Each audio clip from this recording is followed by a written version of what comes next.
Andaman live के साथ हाल ही में एक साक्षात्कार में Andaman association of tour operators के संयुक्त सचिव और discover Andaman holidays private limited और अंडमान एक्वाहोलिस के निदेशक श्री सैकत विश्वास ने अंडमान द्वीप समूह में पर्यटन से संबंधित महत्वपूर्ण मुद्दों पर प्रकाश डाला। विशेष रूप से श्री सैकत विश्वास ने पर्यटन के विकास के लिए महत्वपूर्ण विषयों पर बात किया।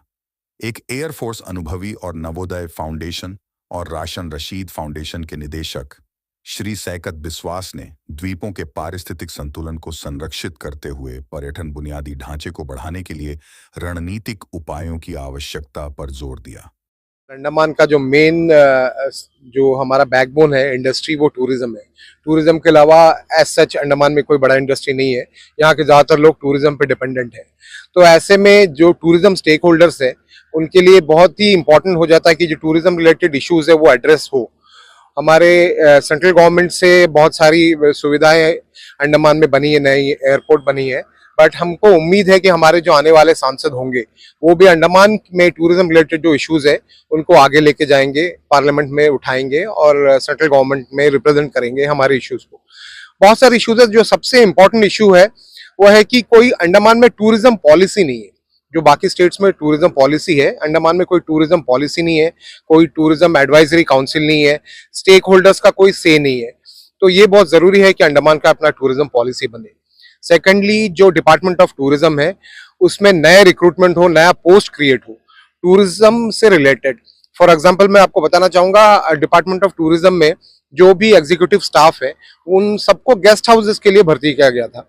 ठीक है, क्योंकि वो डॉल्फिन गेस्ट हाउस या हॉर्नबिल, हॉक्सबिल, इन गेस्ट हाउस के लिए। तो अभी क्या है, मोस्ट गेस्ट हाउसेस अभी अनिटको के अंडर है या फिर ऑपरेशनल नहीं है। तो ऐसे में इन स्टाफ को यूज किया जा रहा है फॉर अदर एक्टिविटीज। हालांकि ये लोग बहुत ही अच्छा काम कर रहे हैं अपनी तरफ से, हमारे लोकल ऑफिसर्स, बट प्रॉब्लम ये है कि इनको वो एक्सपर्टीज नहीं है। तो अभी हमारे यहाँ एलिफेंट बीच में जो बीच ऑफिसर है, ही इज बाय प्रोफेशन है वेटर। तो बट उनको इतना सारा जिम्मेदारी दिया गया, इतने सारे वहाँ पे पैरासेलिंग ऑपरेशंस हो रहा है, सी वॉक ऑपरेशंस हो रहा है, he is not an expert. तो ऐसे ही बहुत सारे रिसेप्शनिस्ट है जिनको वाटर स्पोर्ट्स दिया गया है। तो हम चाहते हैं कि और नए पोस्ट क्रिएट हो, ठीक है, या फिर लोकल ऑफिसर्स से उनको ट्रेन किया जाए, उनको एलिवेट किया जाए, ताकि जो टूरिज्म रिलेटेड ऑपरेशंस है वो स्मूथली अंडमान एडमिनिस्ट्रेशन उनको कर पाए और मॉनिटर भी कर पाए। एक और अहम मुद्दा है, इंटरनेशनल एयरपोर्ट टर्मिनल बन गया है। बहुत ही खुशी की बात है, हमें बहुत खुशी है। बट हम साथ ही साथ ये भी चाहते हैं कि नंबर ऑफ फ्लाइट्स भी बढ़े, नाइट लैंडिंग शुरू हो, इंटरनेशनल फ्लाइट्स बढ़े। क्योंकि नाइट लैंडिंग शुरू होगा तो एयरफेयर कम होगा, जब एयरफेयर कम होगा तो टूरिस्ट और बढ़ेंगे यहाँ पे। आपको पता होगा कि कोविड से पहले तक करीब 24-25 फ्लाइट्स आता था दिन को यहाँ, जो कि अब 15 या 16 ही रह गया है। तो ये बढ़ना बहुत जरूरी है, ना सिर्फ टूरिस्ट के लिए बल्कि हमारे लोकल लोगों के लिए भी, क्योंकि हमारे लिए फ्लाइट के सिवा मेनलैंड जाने का और कोई रास्ता नहीं है। तो ये बहुत जरूरी है। ईज ऑफ डूइंग बिजनेस, क्योंकि यहाँ पे है ना, अंडमान एडमिनिस्ट्रेशन से हमको और ज्यादा सपोर्ट चाहिए बिजनेस करने के लिए। ठीक है, अभी जैसे अब मैं जट्टी पे खड़ा हूँ, आप देखिए ये जट्टी जो है 20 साल से यूज किया जा रहा था sports fishing operators, parasailing operators और प्राइवेट बोट्स द्वारा। अभी इसको रिसेंटली बंद कर दिया गया है।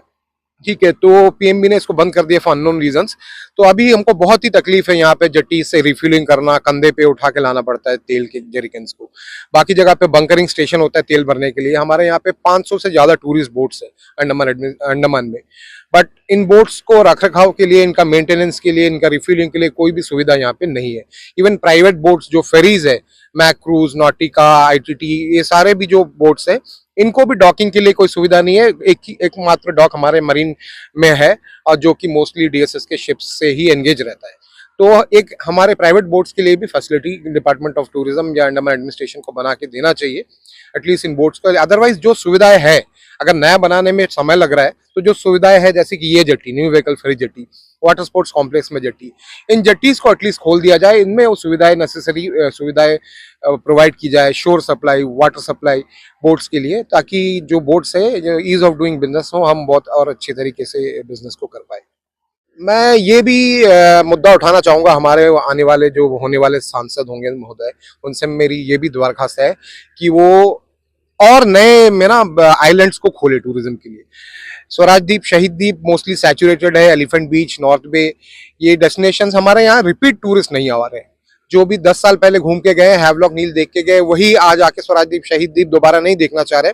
तो नए डेस्टिनेशंस हमारे यहाँ खुलने चाहिए, सिंक आइलैंड खुलना चाहिए, है ना, और जो भी आसपास के आइलैंड्स है उनको ओपन करना चाहिए ताकि टूरिस्ट के लिए कुछ नया हो। नॉर्थ एंड मिडिल का जो भी डेस्टिनेशंस है, ये एनएच को जल्द से जल्द ठीक करे।